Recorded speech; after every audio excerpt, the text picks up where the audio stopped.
Hello दोस्तों, आप सभी का स्वागत है आपके अपने प्यारे चैनल में स्टडी में। हम लेकर आए क्लास 8 के सुगम गणित, जिसमें हम बात करें दोस्तों प्रश्नमाला 10 का सी। क्वेश्चन नंबर 1 को हम सॉल्व करेंगे। देखिए, इसको सॉल्व करने से पहले देखिए क्या है कि इससे पहले हम लोग यहाँ पे थोड़ा सा पॉइंट्स को नोट्स पढ़ लेते हैं। ठीक है, कहा जा रहा है कि बिक्री कर मतलब जब बिक्री बेचा जाता है तो किसी वस्तु के विक्रय मूल्य पर बिक्री कर दुकानदार द्वारा ग्राहक से वसूला जाता है। ठीक है, तो और वह राशि सरकार को दिया जाता है। कभी कभी यह राशि वस्तु के मूल्य में ऐड किया जाता है। जो वस्तु का मूल्य था उसको ऐड कर लेना, मतलब प्लस कर लेना है। ठीक है, के मान से जुड़ा रहता है। ठीक है, तो चलिए इसको हम सोल्व करते हैं। टिप्पणी, दुकानदार का विक्रय मूल्य ही ग्राहक का कर मूल्य होता है। ठीक है, यहाँ पे बताया गया क्वेश्चन 1 में कहा जा रहा है आपसे सवाल, यदि निम्नलिखित वस्तुओं पर 8% बिक्री कर जुड़ता है। ठीक है, तो प्रत्येक खरीदने के लिए ग्राहक को कितना राशि का भुगतान करना पड़ेगा। ठीक है, एक में कहा गया 35 रुपया प्रति ग्राम की दर से 10 किलोग्राम चावल। ठीक है, इसको हम सॉल्व करते हैं दोस्तों। ठीक है, चलिए तो पहले हम लोग लिख लेते हैं, इसको हल करते हैं। यहाँ पे लिख लेते हैं एक का ए में। ठीक है, तो लिखते हैं पहले 1 किलो मतलब कि 1 केजी चावल का दाम कितना है, 35 रुपया। ठीक है, तो 1 केजी चावल का दाम 35 रुपये है। ठीक है, और इसी प्रकार से हमको कितना निकालना, 10 केजी का। तो लिखते हैं 10 केजी चावल का दाम बराबर, क्या कीजिएगा, 35 × 10 कितना हो जाएंगे, 35×350। ठीक है, अब हमको क्या करना है, 8% की बिक्री होती है ना, 8% से। ठीक है, तो लिखते हैं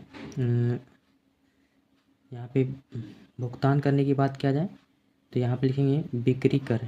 बिक्री कर पर मैंने आपको क्या बताएं, जो राशि दी हुई उसको जोड़ा जाता है। तो पहले लिख लीजिए यहाँ पे 350 प्लस, और 350 का है कितना बोल रहा था आपसे, 8% की दर से। ठीक है, देखिए यहाँ पे क्या कीजिए, 350 का 50 लिख लीजिए, फिर 350 का मतलब गुना 8% हटाइएगा तो बट्टे में 100 आएंगे। देखिए 1 0 से 1 0 खत्म, इसको काटिए।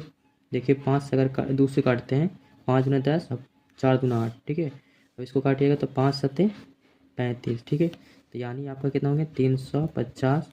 अब 7 को 4 में गुना की जाए तो 7 चौके 28। अब इसको ऐड करते हैं दोस्तों, 8 का 8, 5 2 7, 3 का 3, 378 रुपया आपका करेक्ट आंसर होगा दोस्तों। ठीक है, इस क्वेश्चन का उम्मीद कर रहे हैं इस तरीके से समझ में आ रही होगी। चलिए अब बी को हम सोल्व करते हैं। ठीक है, क्वेश्चन नंबर बी। देखिए बी जो आपका दिया हुआ था दोस्तों, इसमें अगर मैं 1750 रुपया वाला एक पंखा की बात किया गया। ठीक है, तो यहाँ पर लिख लेते हैं, जो पंखा का जो रेट दिया हुआ लिखेंगे, पंखा का मूल्य कितना है, 1750। ठीक है, इसी 1750 का कितना है, फिर वही 8% के हिसाब से निकालना है। ठीक है, तो क्या करें, आपको हम बताया ना कि जो बिक्री कर निकालना है। ठीक है, बिक्री कर भुगतान को राशि को, मतलब कि जो विक्रय मूल्य होगा वही कर मूल्य राशि होंगी इसमें। ठीक है, तो बिक्री कर करने के लिए करेंगे तो 1750 प्लस राशि को ऐड करना पड़ेगा। ठीक है, फिर 1750 का ही क्या करेंगे, 8%, 8 का 8, और प्रतिशत जब हटाइएगा तो बटे में कितना आएंगे, 100। ठीक है, अब देखिए 1 0 से 1 0 यहाँ पे क्या हो जाएंगे, फिनिश हो जाएंगे। फिर इसको काटिए, 4 दूना 8 और 5 दूना 10।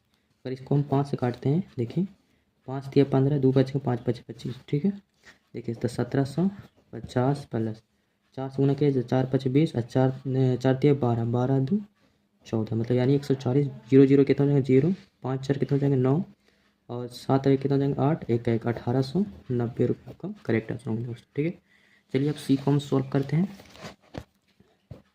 एक का सी को। ठीक है, देखिए सवाल है आपका, देखिए अगर में है 28,750 रुपया वाला एक टेलीविज़न। ठीक है, तो लिख लेते हैं कि पहले टेलीविज़न का हमारा रेट कितना दिया हुआ, लिखेंगे टेलीविज़न मतलब टीवी का। ठीक है, को हम टीवी बोलते हैं। इसका मूल्य जो है दोस्तों 28,750। ठीक है, इतना रुपया है। ठीक है, अब बात ये है, हमको बिक्री कर निकालना है, बिक्री कर भुगतान राशि को निकालना है। तो क्या करेंगे, 28,000 ना 750 को प्लस करेंगे, फिर 28,750 का ही कितना प्रतिशत है, 8% के हिसाब से निकालेंगे। ठीक है, देखिए अब करते हैं यहाँ पे 28,750 प्लस 28,750 का मतलब गुना बटे में 100, एक जीरो से जीरो खत्म हो जाएंगे। 5 दूना 10, 4 दूना 8, 5 से अगर यदि इसमें काटते हैं तो देखिए 5 बचे कितने हो जाएंगे, 25 हो जाएंगे। तो कितना बचेंगे 3, फिर 5 सत्ते 35, फिर 2 बचेंगे, 5 बचे मतलब 575, यानी आपका हो जाएगा दोस्तों 28,750। अब यहाँ 575 को 4 से गुना कर देते, 4 बच्चे कितने हो जाएंगे 20, फिर 4 7 28, 28 2 30, 3 बचेंगे। अब देखिए 4 5 20 और 3 23, इसको ऐड कर लीजिए, जीरो जीरो कितने हो जाएंगे 0, 5 जीरो कितने हो जाएंगे 5, और 3 और 7 कितने हो जाएंगे 10, और 8, हाँ यहाँ पे देखिए 8 2 10, एक हासिल थे 11 2 1 3, यानी 31,050 आपका क्या हो जाएंगे दोस्तों करेक्ट आंसर हो जाएंगे। ठीक है, तो अब क्वेश्चन नंबर 2 को सॉल्व करते हैं। देखिए 12% वैट सहित एक हेयर डायर का मूल्य 2800 रुपया है। वैट जोड़ने से पहले हेयर डायर का मूल्य ज्ञात कीजिए। ठीक है, जोड़ने से पहले इसको। ठीक है, तो पहले हम क्या कर लेते हैं, हेयर लिखते हैं, माना कि हेयर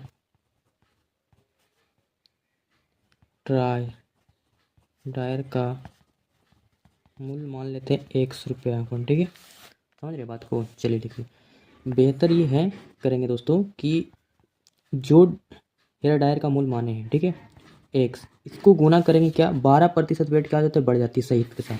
तो 12 है तो कर्मूल के लिए 100 होते हैं, तो यहाँ पे 12 है तो क्या प्रतिशत 112 कर लेंगे। ठीक है, और बटे में क्या होंगे, प्रतिशत हटाइए तो बटे में 100, और मिल के कितना हो जाता है आपको 2800 रुपया। ठीक है, अब इसको क्या करना है, कॉरस्पॉन्डिंग जब गुना जैसे करते हैं तो देखिए यहाँ पे क्या बन के आएंगे, देखिएगा, तो 1 गुना 112, इधर कितना हो जाएंगे 2800 गुना, फिर यहाँ पे 100 हो जाएंगे। ठीक है, फिर उसके बाद x बराबर कीजिएगा 2800 गुना 100। ठीक है, और बटा में कितने हो जाएंगे 112। यदि हम 4 से काटते हैं दोस्तों इसको, ठीक है, तो 4 दूना 8, और यहाँ पे 4 8 32, 28 बार में, कितने बार में 25 चौके 100, 4 से काटेंगे तो। ठीक है, अब इसको जैसे 28 से कम कितने होंगे 28 होंगे, है ना, यहाँ पे 100 बार में, यानी x बराबर 25 को 100 में कीजिएगा तो कितने हो जाएंगे 2500। ठीक है, उसी तरह दोस्तों यहाँ पे क्वेश्चन नंबर 3 को सारे को सॉल्व इसी प्रकार करेंगे। ठीक है, 2 की तरह। देखिए सवाल है, निम्नलिखित में वस्तुओं के मूल्य में 12% वैट सम्मिलित हो जाते हैं। ठीक है, मतलब 12 है तो 112 हो जाएगा ना, मतलब कार्य मूल्य मानेंगे तो। ठीक है, तो प्रत्येक वस्तु का यहाँ पे वास्तविक मूल्य ज्ञात करना है। ठीक है, तो चलिए इसको हम सॉल्व कर लेते हैं। माना कि वस्तु का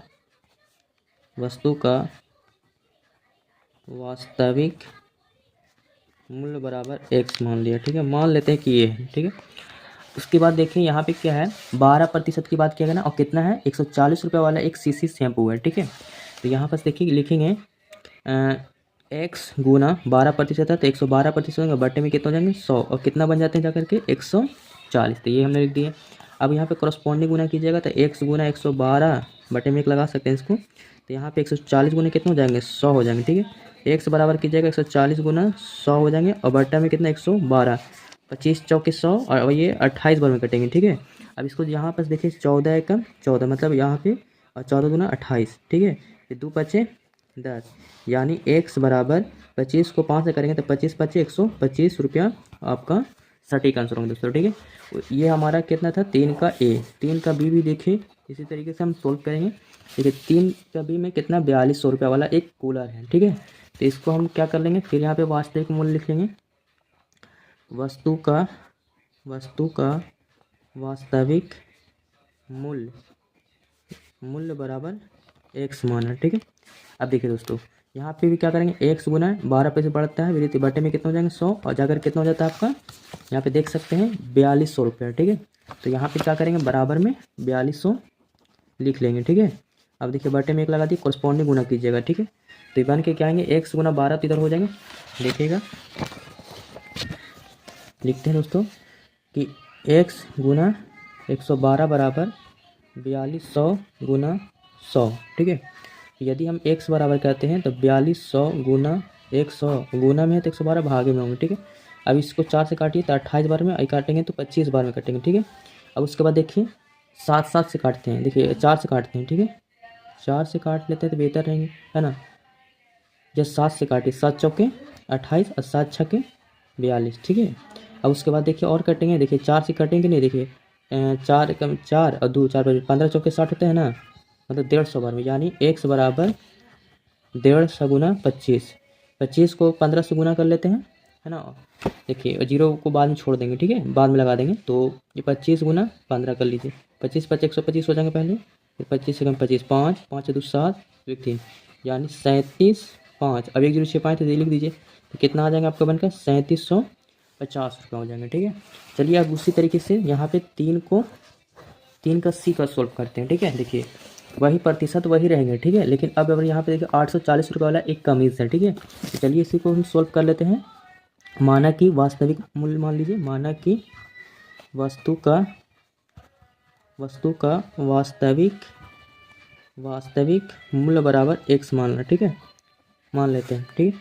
अब उसके बाद देखिए यहाँ पे 12% बढ़ने की बात करें तो 112 कर लीजिएगा, बटे में 100 कर लीजिएगा, ठीक है। बराबर में कितना हो जाते हैं 840 रुपये हो जाते हैं, देख लीजिए एक बार फिर से, है ना।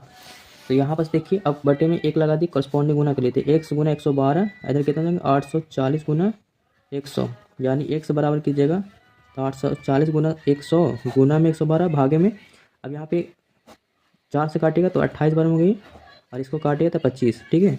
फिर देखिए यहाँ पे 28 के बारे में आता है ये 3 बार में, 3 × 24 3 × 6 6 2 8, हाँ आ जाते हैं, ठीक है। तो 3 बार में कटेंगे, यानी 3 और 0 का 0 था ना, तो 30 लगाइएगा ना, तो 30 बार में होंगे, और गुना कितना 25, तो देखिए 25 पे कितना हो जाएंगे 75, अब 1 0 इधर लगा दीजिए, यानी 750 रुपये करेक्ट आंसर होंगे दोस्तों, ठीक है। उम्मीद करते हैं यहाँ तक समझ में, फिर भी कोई और लगता है तो कमेंट सेक्शन में पूछ सकते हैं। Okay, thank you.